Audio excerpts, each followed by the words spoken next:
Hola a todos, bienvenidos una vez más a nuestro podcast de Hablemos de Ciencia. Nos encontramos en el episodio 17, los de siempre, Isabela, Melanie, Juan, Nathan. ¿Cómo están? ¿Cómo les ha ido hoy? Mal porque digamos Bogotá estaba muy colapsada y había mucho trancón y casi no pude llegar.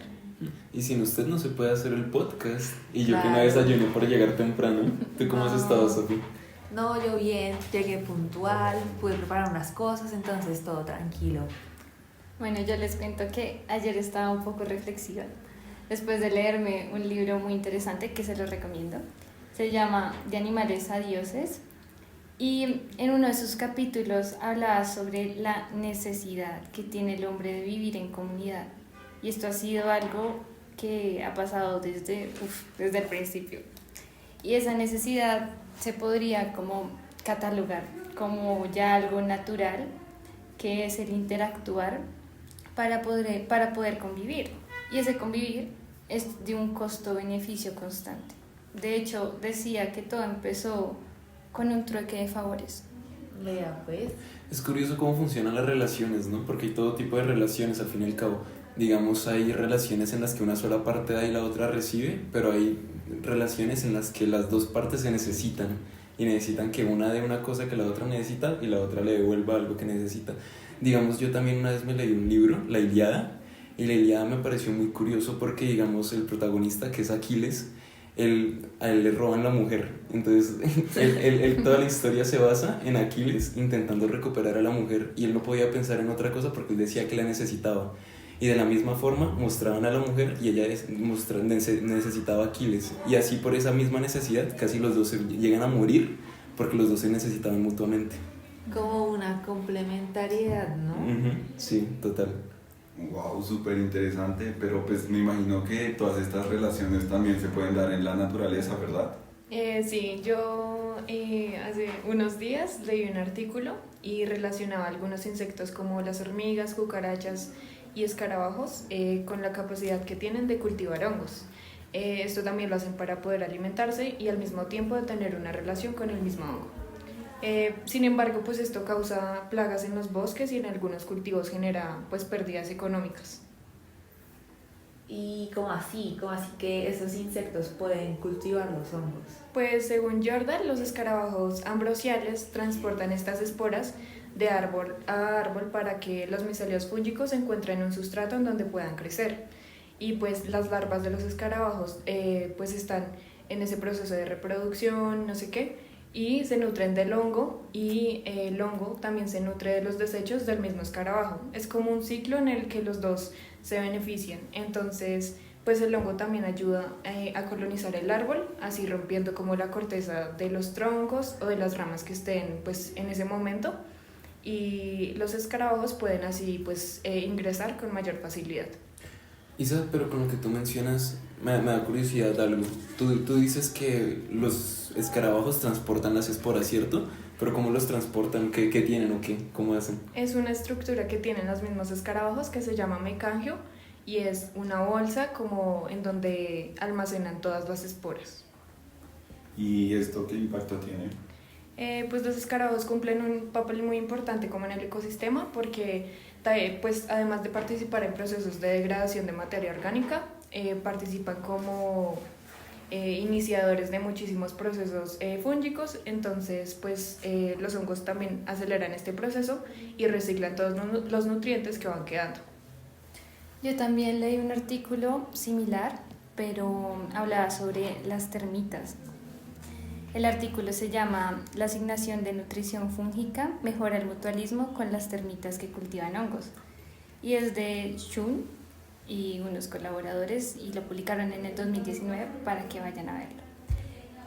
En este artículo lo que hicieron los autores fue cuantificar la biomasa de los nódulos de hongos y de los jardines de hongos para analizar su composición de aminoácidos y de ácidos grasos, para mirar cuál era su valor nutricional y reafirmaron que las termitas dependen de ellos. Lo que pasa es que estos insectos no cuentan con las enzimas necesarias para degradar la celulosa. Entonces lo que hacen es consumir este hongo que les va a proporcionar todos estos nutrientes, y a su vez las heces van a proporcionarle el sustrato para que el microorganismo vuelva a crecer. ¿Y ven cómo hacen cuando van a formar las nuevas colonias?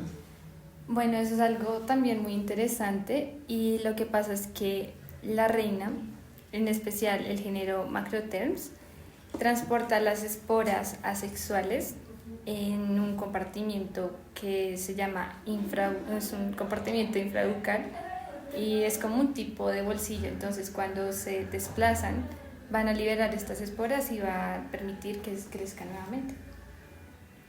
Súper interesante. ¿Y qué reciben los hongos? Pues los hongos podrán reproducirse en un mejor ambiente, y hay que tener en cuenta que estos microorganismos degradan la materia orgánica. Pero entonces, muy bueno porque las termitas pueden hacer su proceso de degradación para alimentarse, pero al mismo tiempo los hongos van a poderse dispersar en el hábitat. Exacto. O en el ecosistema. Entonces, pues realmente sí es un beneficio-beneficio. Todo es un gana-gana. Digamos, yo leí, o sea, para meter un ejemplo que no sea de insectos, un artículo que se llama Micorrizas y líquenes, que fue escrito por Juan Carlos Mendoza. Él mencionaba, o sea, las micorrizas y los líquenes, primero hacía una característica mutua. Para los que no saben, las micorrizas son la combinación de un hongo más una planta, la convivencia de estos dos, y los líquenes son hongos más un organismo fotosintético. Primero lo relacionaba. La relación, él decía que este tipo de relaciones, el hongo más la planta o más el organismo fotosintético, permitían que se desarrollaran en áreas o lugares donde normalmente no se podría desarrollar, donde por sí solos no podrían crecer. Y después mencionaba como que hacía el hongo, ya sea en la planta o en el organismo fotosintético. Entonces, digamos, en las micorrizas, los hongos ayudaban a que se promueva el crecimiento de la planta en la que están, y funcionan como un filtrador biológico, ya sea para filtrar enfermedades que pueden afectar a la planta o metales pesados que podrían dañarla. Y en los líquenes, a mí me pareció súper interesante esta parte. Él mencionaba sobre todo el deterioro del patrimonio. ¿A qué decía referencia con patrimonio? Esculturas, tallados en piedra, todo ese tipo de cosas de arqueología. Él hacía la referencia que era importante, digamos, encontrar antifúngicos para poder seguir preservando todo esto que nos quedó de los antepasados. Esta parte fue la que me llamó más la atención de todo esto. Y en las micorrizas pues mencionaba que se podían encontrar distintos usos, ya sea en biotecnología o también en la parte agrícola. Súper interesante. Y yo también, pues ya que empezaste a hablar de las micorrizas, el otro día estaba leyendo un artículo que se llama La importancia de las micorrizas arbusculares para un uso sostenible del suelo en la Amazonía colombiana. Y pues bueno, antes de empezarles a hablar de pues, qué son las micorrizas y de qué trataba este artículo, primero les voy a explicar un poco acerca del tema de la nutrición, tanto de los hongos como de las plantas. En el tema pues, de los hongos, ellos hacen una digestión extracelular, y lo que hacen es que lanzan vesículas con enzimas al medio donde se encuentran para poder degradar los nutrientes que se encuentran en el suelo. Posteriormente, ya pues con los nutrientes degradados, ellos ingresan todo esto, y posteriormente pues hacen su metabolismo, lo emplean para todas sus síntesis de moléculas, y posteriormente excretan pues lo que ya no van a usar. Eso por el lado de los hongos. Por el lado de las plantas pues tenemos la fotosíntesis. Sabemos que pues, la fotosíntesis es el proceso mediante el cual las plantas absorben la luz solar, la pasan por sus cloroplastos, hacen varios procesos oxidativos y convierten esta luz en azúcares. Una vez pues que ya tienen como entendido estos dos temas de cómo es el metabolismo en hongos y en plantas, pues ya les voy a hablar entonces de las micorrizas y cómo pues estas interactúan. Entonces las micorrizas las encontramos en las raíces de las plantas. Tienen estructuras a las que se unen a los árboles, que pueden ser arbúsculos, pueden ser el manto fúngico, la red de Hartig. La red de Hartig es como el micelio vegetativo que se encuentra alrededor de las células. Okay. Y pues aquí es donde pues, se da como la convivencia o esta ayuda entre plantas y hongo. El hongo lo que hace es que le suministra elementos nutricionales a la planta y la planta le va, por así decirlo, a devolver el favor enviándole azúcares pues, que los hongos necesitan este metabolismo.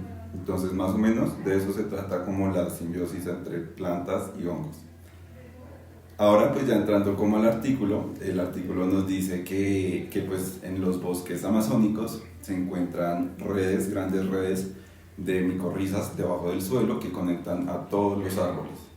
Y esta formación de micorrizas en los suelos de la Amazonía, digamos que les permite a los árboles estar conectados y esto les ayuda en diferentes aspectos como compartir recursos entre ellos. También pues se encuentran los árboles más viejos, que son llamados los árboles madres, que cuando pues, el bosque está en toda su etapa foliar, digamos que la luz se limita al fondo del bosque y los árboles madre les mandan azúcares a los retoños para que estos puedan sobrevivir. También los árboles más viejos, cuando ya se van a morir, lo que hacen es entregarle todos sus nutrientes a esta red de micorrizas para que ellas la repartan entre los árboles sanos que se encuentran.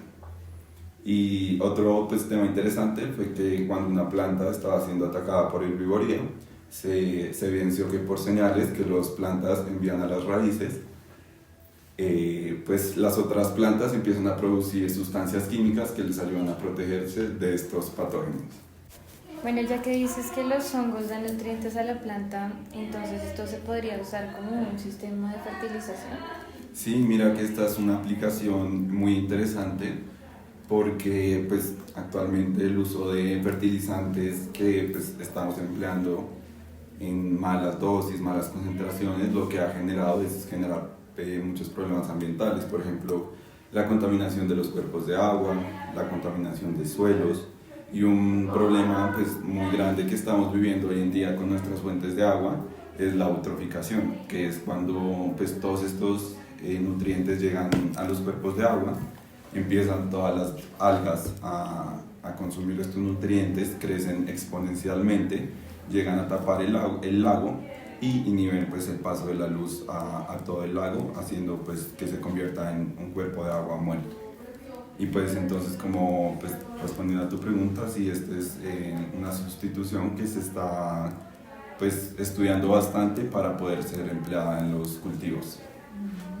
Pero qué bueno que menciones esa aplicación como para el cuidado medioambiental, porque yo encontré una información, un artículo que hablaba sobre unos compuestos que actúan como insecticidas naturales. Entonces, ¿qué es lo que pasa? El autor de este artículo, que se llama Subi Kusari, hablaba sobre una relación que puede haber entre hongos endófitos y plantas.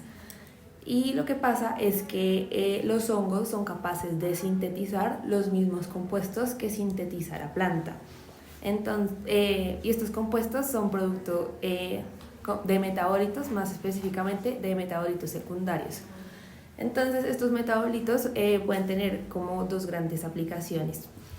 Primero, como en la industria de la medicina, ya que tienen actividad antitumoral y antineoplástica, es decir, reducen el tamaño del tumor o ayudan a controlar la proliferación de las células cancerígenas, o como lo decía, por el lado de los insecticidas. Entonces, ¿qué pasó? Se ha demostrado que en la familia Hiperizácea de plantas, se encontró que estas plantas sintetizan un compuesto que se llama la hipericina, que es un compuesto químico que actúa como defensa ante los insectos. Entonces se hizo un experimento en el cual se encontraba esta planta y se aislaba el hongo Tielabia subtermófila a partir de su tallo, y encontraron que este hongo podría sintetizar esa misma hipericina. Entonces podría potenciar esa capacidad de defensa ante las pestes de insectos. Y pues digamos que este hongo solo se encontró en el tallo o pues también en raíces, en hojas. No, lo que pasó es que solo está exclusivamente en el tallo y entonces en el artículo concluyen que como esta protección que brinda el hongo es sistemática, digamos, es muy puntual del tallo porque el resto de las partes de la planta, por más de que si siguen produciendo el compuesto natural, pues no es reforzado por la acción del hongo. La verdad esto es bastante curioso, ¿no? Digamos, yo una vez me puse a mirar y, o sea, en el mismo artículo que yo leí, decía, o sea, el autor proponía que los efectos, o sea, digamos, los efectos ecológicos y el cambio climático podían haber contribuido al desarrollo de estas simbiosis. Entonces, no sé ustedes qué opinan, porque, digamos, a mí me parece muy interesante, digamos, hasta el punto en el que llegan los insectos a formar cultivos de hongos para su beneficio, o cómo se unen estos a una planta y le permiten crecimiento donde por sí sola no crecería. Es bastante curioso, ¿no? O sea, que cómo la evolución se desarrolló según las circunstancias en las que se encontraban estos organismos. ¿Ustedes qué opinan? No, a mí me parece súper importante porque, pues como tú dices, la misma evolución permitió que ambos tipos de organismos pudieran continuar con su población, no extinguirse, enfrentarse a las adversidades y esa clase de condiciones para que se preserven en la naturaleza y puedan continuar en el ciclo y seguir haciendo parte de los ecosistemas. Sí, tienes razón. Además, pues mira que la cooperación pues entre especies, vuelvo al tema de las micorrizas, aunque ya he hablado bastante, pero mira que en los bosques se forman redes de micorrizas y los árboles, por ejemplo, los árboles más viejos, los cuales están tapando a todos los retoños, les suministran energía a través de las micorrizas a los retoños del bosque. Entonces, pues todo esto de la evolución, como todos los organismos crecen y se ayudan para poder sobrevivir, es un tema muy interesante. Sí, además que yo pienso que los hongos son como una gran red que conecta como todo un ecosistema. O sea, se pueden comunicar para transferir algunos compuestos o para dar señales, diferentes funciones. Sí, entonces es para que nos demos cuenta de la importancia que tienen ellos. Muchas veces como que solo pensamos en nosotros y en lo que vemos, pero va más allá de eso. Yo creo que como conclusión podemos tomar que, o sea, todo al final es por supervivencia, ¿no? Porque, o sea, nosotros cuando se necesita de algo y ese algo necesita de nosotros, al final todo es por supervivencia, porque es algo que se requiere para poder desarrollar su crecimiento, y eso no es porque hayan querido, sino porque las circunstancias, la situación y todo lo que ocurrió los llevó a que generaran este tipo de enlace, y así se pudieron generar un crecimiento para las dos especies. Bastante curioso. La verdad estuvo súper interesante todos los artículos estuvieron muy bien. Los vamos a añadir al final en la descripción del podcast. Para que los revisen. Para que los revisen, para que estudien. Y hasta acá vamos a dejarlo por hoy. Muchísimas gracias por escucharnos. Acá nos despedimos. Siempre es un placer cuando nos podemos reunir todos, Isabela, Melanie, Sofía y Juan. Y muchas gracias por escucharnos. Hasta la próxima. Nos vemos en el capítulo 18.